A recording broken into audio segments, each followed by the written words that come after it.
और दोस्तों, बहुत बहुत स्वागत है आप सबका आपके अपने YouTube चैनल एकलव्य एस्ट्रोलॉजी में। और दोस्तों, आज हम बात करने वाले हैं एक बहुत ही इंपॉर्टेंट टॉपिक के ऊपर, या ये कह लीजिए कि एक जनरल इंफॉर्मेशन है बहुत सारी चीजों को लेकर के, क्योंकि ब्रह्मांड में हर चीज में ज्योतिष है, कण कण में ज्योतिष है। तो आप चाहे किसी देवी की आराधना करें, चाहे कुछ भी हो, चाहे नवरात्रि हो, उसका कुछ ना कुछ ज्योतिष सिग्निफिकेशन हमेशा रहेगा। बहुत सारे लोग ये कहते हैं हम ज्योतिष में विश्वास नहीं रखते, उनके कहने से ये सब चीजें नहीं होती। क्यों? क्योंकि कण कण में ज्योतिष रहता है। आपका नाखून तक किसी न किसी प्लेनेट से, आपके बाल जो कि आपकी मृत कोशिकाओं से बनते हैं, उसका भी किसी न किसी ग्रह से संबंध होता है। तो हमारे आसपास जितनी भी चीजें हैं, एक एक धूल के कण से लेकर के इस ब्रह्मांड की सबसे बड़ी वस्तु तक, कोई ना कोई ग्रह उससे जुड़ा हुआ है, कोई ना कोई ग्रह उसके साथ कनेक्टेड है। आप कोई भी रिचुअल्स करते हैं, पूजा करते हैं, कोई ना कोई ग्रह उसका इंडिकेटर जरूर होता है। तो आज हम इसी के ऊपर चर्चा करेंगे, नवरात्रों को लेकर के, क्योंकि आज दुर्गा अष्टमी है। सबसे पहले आप सबको बहुत बहुत शुभकामनाएं दुर्गा अष्टमी की। माँ भगवती जो है आप सबका कल्याण करे और आपकी सबकी की जो विशेष हैं वो पूरी करें। बाकी है तो आप लोग, जो एक हमारा कल्चर है, जो हमारा कस्टम है, जो हमारा रिचुअल्स हैं, वो तो आप कर ही रहे होंगे। तो उसके साथ ही एक छोटा इन्फॉर्मेशन है आज ग्रहों को लेकर के और नवरात्रों को लेकर के। पहला जो नवरात्रा रहता है वो सबको मालूम है कि वो शैलपुत्री के लिए समर्पित रहता है। या जो पहला नवरात्रा जो है वो उसको, उसका संबंध माँ शैलपुत्री से है। शैलपुत्री राजा जो हिमवत है, आ, उनकी पुत्री है। और माँ आदिशक्ति के वरदान की वजह से या उनकी ब्लेसिंग्स की वजह से माँ शैलपुत्री का जन्म होता है। तो उनका डायरेक्ट लिंक माँ पार्वती से, यानी माँ शैलपुत्री को माँ पार्वती से कनेक्ट किया गया है। कालपुरुष कुंडली में जो चौथी राशि है चंद्रमा, उसको कर्क राशि है, वो उसका स्वामी चंद्रमा है। तो चंद्रमा को माँ पार्वती से जोड़ा गया है भृगुनंदी नाड़ी में। और शनि को शिव से जोड़ा गया है। ठीक, तो चंद्रमा को जोड़ा गया है, इसलिए चंद्रमंगल की युति माता और पुत्र का योग कहा गया है। और मंगल के साथ जब चंद्रमा आता है तो उसका भी एक इसका भी एक एसोसिएशन है नवरात्रि के साथ, तो उसका भी मैं अभी जिक्र करूंगा। तो पहला जो प्लेनेट डायरेक्टली एसोसिएटेड है माँ शैलपुत्री से, तो जो एसोसिएटेड है वो है चंद्रमा। यानी चंद्रमा का सीधा संबंध माँ शैलपुत्री से है। माँ शैलपुत्री जो है, उनका संबंध इस धरती को नरिशमेंट और नर्चरिंग, यानी कि शुरुआत किसी भी चीज की, कोई भी फूड है जो इस, वो माँ शैलपुत्री हमें जो है इस संसार को, इस पृथ्वी को एक फूड और नरिशमेंट प्रदान करती है। इसीलिए भी उनका चंद्रमा से सीधा संबंध है। इसके अलावा यहीं से शुरुआत होती है दूसरे जो जितने भी फॉर्म्स हैं देवी के नवरात्रों में, उनकी जैसे इसके बाद आता है ब्रह्मचारिणी। ब्रह्मचारिणी का जो इंडिकेशन है वो है चंद्रमा और केतु। जब नारद जी शैलपुत्री को माउंट कैलाश पे, यानी कि कैलाश पर्वत पे शिव से परिचित कराने के लिए लेके जाते हैं, तो वो देखते हैं कि शिव जो है मेडिटेशन में है। उनको देख करके माँ शैलपुत्री भी जो है वो मेडिटेशन करना स्टार्ट कर देती है।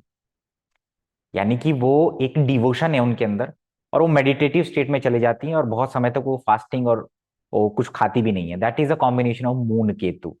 केतु का संबंध सीधा सीधा मेडिटेशन से है। केतु का संबंध सीधा सीधा एक मेडिटेटिव स्टेट में जाने से है।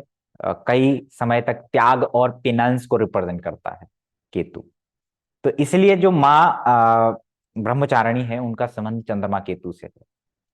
उसके बाद वो शिव को प्राप्त करती हैं, और शिव को प्राप्त करने के बाद वो एक तीसरे फॉर्म में जाती हैं, जिसको जो है हम लोग कहते हैं माँ चंद्रघंटा। माँ Chandraghanta is a combination of moon mercury, क्योंकि वो माँ चंद्रघंटा जो है एक न्यूली ब्राइडेड, यंग ब्राइडेड फॉर्म में रहती हैं। और वो अपने रूप को बदल लेती हैं जब उन्हें दिखता है कि भगवान शिव जो है एकदम भस्म लगाए हुए उनसे शादी करने के लिए आ रहे हैं, तो वो भी एक फियरसम फॉर्म में आ जाती है थोड़े समय के लिए। लेकिन जब उनको शिव इस तरीके से देखते हैं, तो शिव भी अपना एक सुंदर हस्बैंड, सुंदर एक दूल्हे के रूप में सामने आते हैं।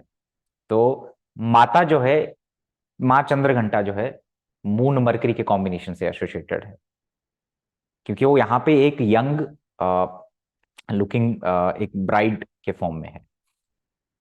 इसके बाद जो आता है वो जब हम देखते हैं कि चंद्रघंटा के बाद माँ कुष्मांडा, यानी कि हम जो चौथे दिन जिस देवी का पूजन करते हैं, it's associated with the creation. और आपको पता है क्रिएशन का एक ही प्लैनेट है, लियो साइन यानी सूर्य, यानी कि वो एक कॉस्मिक एग को रिप्रेजेंट करती है in the form of universe, यानी कि वो एक क्रिएशन को रिप्रेजेंट करती है कि आपके अंदर जो क्रिएटिविटी है वो आपको भविष्य में लाइटन कर सकती है। यानी कि आपको कुछ ना कुछ अगर आप क्रिएटिव होंगे तो कहीं ना कहीं आपको जो है वो लाइफ में एक एक इम्प्रूवमेंट की तरफ लेके जा सकती है, या आपको जो है कहीं ना कहीं लाभ प्राप्त करती है। और वो एक यहाँ पे एक गर्भ की बात हो रही है, यहाँ पे एक एग की बात हो रही है जहां पे क्रिएशन हो रहा है। आपका बच्चा, आपका चाइल्ड एक क्रिएशन है। कालपुरुष कुंडली में उसका जो स्वामी है that is sun, Leo sign, fourth house. So माँ कुष्मांडा का जो एसोसिएशन है वो मून सन यानी चंद्रमा और सूर्य से है। इसके अलावा इसके बाद जो फॉर्म आता है वो आता है पांचवें दिन, वो आता है स्कंद माता का। Skanda is directly linked with the Mars, ठीक है, मंगल से जुड़ा हुआ है। स्कंद जो है वो मंगल से जुड़ा हुआ है। इसीलिए जब मंगल अफेक्टेड होता है तो स्कंद, कार्तिकेय की पूजा, भगवान कार्तिकेय की पूजा उनको करने को बोली जाती है। ठीक है, तो स्कंद माता का जो संबंध है वो मून मार्स का कॉम्बिनेशन है। माँ पार्वती यहाँ अपने पुत्र के साथ हैं, क्योंकि मार्स जो है उनके पुत्र हैं कार्तिकेय, इसलिए चंद्रमंगल की युति को माता और पुत्र का कॉम्बिनेशन कहा गया है। ठीक है, इसीलिए आप देखते होंगे कि जो मंगल है वो भूमि पुत्र है। ठीक है, तो इसी वजह से मून मार्स का जो कॉम्बिनेशन है वो मार्स स्कंद माता से एसोसिएटेड है। इसके बाद जो आता है that is a combination of, वो आता है माँ कात्यायनी का। माँ कात्यायनी जो है वो एक फियरसम फॉर्म में रिप्रेजेंट करती है, एक बहुत ही एक लड़ाई करने के फॉर्म में नजर आती है, कि जो रक्त बीज का वध करें। रक्त बीज कौन है? जो मल्टीप्लाई हो रहा है, जो लगातार आप देखते होंगे कि ब्लड की बूंदें धरती पे गिरती है तो वो उससे मल्टीप्लाई हो रहा है, आगे से आगे बढ़ रहे हैं। That is a combination of moon Rahu. तो माँ कात्यायनी का जो फॉर्म है वो कनेक्टेड है मून राहु यानी चंद्रमा राहु से। इसके बाद आता है सातवां काल रात्रि, यानी काल रात्रि जो एसोसिएटेड है वो है काल रात्रि। It's like black. इस जो माँ काली से जो आप एक उनका जो फॉर्म देखते हैं, माँ काली का एक बिल्कुल डार्क एनर्जी को रिप्रेजेंट करती है ना। तो माँ काल रात्रि का जो एसोसिएशन है वो मून सैटर्न से है। वैसे वो पूरे तरीके से ब्लैक नहीं है, वो ब्लैक एंड ब्लू कलर का एक शेप है, एक फॉर्म है उनका। तो माँ कालरात्रि का जो संबंध है वो मून सैटर्न के कॉम्बिनेशन से आपके चार्ट के अंदर कनेक्टेड है। इसके अलावा इसके बाद जो आता है आठवां, वो आता है महागौरी। यानी महागौरी का जो, महागौरी इसलिए क्योंकि उनका श्वेत वर्ण है, एकदम बिल्कुल व्हाइट है वो देखने में, और वो एसोसिएटेड है, वो शुक्र चंद्रमा से है। लेकिन जो उसका उसका जो फॉर्म है महागौरी, माँ महागौरी का जो फॉर्म है वो क्या रिप्रेजेंट करता है? वो सिंबॉलिक है कि आपको फेयर रहना है, आपको जस्टिस लविंग होना है। तो जो फेयर और जस्टिस लविंग प्लेनेट है वो है शुक्र। शुक्राचार्य को, अगर देवताओं के पास स्वर्ग है तो दानवों को भी उतना ही हक है। शुक्र जस्टिस को, एक फेयर जस्टिस को रिप्रेजेंट करता है। इसीलिए लिब्रा साइन बैलेंस का साइन है, जजेस का साइन है, जस्टिस का साइन है। ठीक है, तो इसीलिए महागौरी का जो एसोसिएशन है वो शुक्र चंद्रमा से है, मून वीनस से है एक्चुअली। इसके बाद आता है सिद्धिदात्री, यानी कि जो नवा दिन है, यानी जो नाइन्थ डे है, वो जो फॉर्म है माँ का वो माँ सिद्धिदात्री का है। यानी वो आपको सभी प्रकार की सिद्धियां और ब्लेसिंग्स प्रदान करती हैं। आपको पता ही है कि जो ब्लेसिंग्स हैं वो जो आपकी कुंडली के अंदर वो बृहस्पति से देखी जाती हैं। तो it's a combination of Jupiter moon. तो इस तरीके से ये सारे फॉर्म चंद्रमा के कंजंक्शन से एसोसिएटेड हैं। ये जानकारी मैं आज आपको देना चाहता था। इसी के साथ आज हमारा एक नया कोर्स लॉन्च होता है जो कि भृगुनंदी नाड़ी है, दिसंबर के मंथ से स्टार्ट होने वाला है। आप लोग इसको ज्वाइन कर सकते हैं। आई होप आपको ये जानकारी अच्छी लगी हो। इसी के साथ नवरात्रि की बहुत बहुत शुभकामनाएं, नवमी की बहुत बहुत शुभकामनाएं।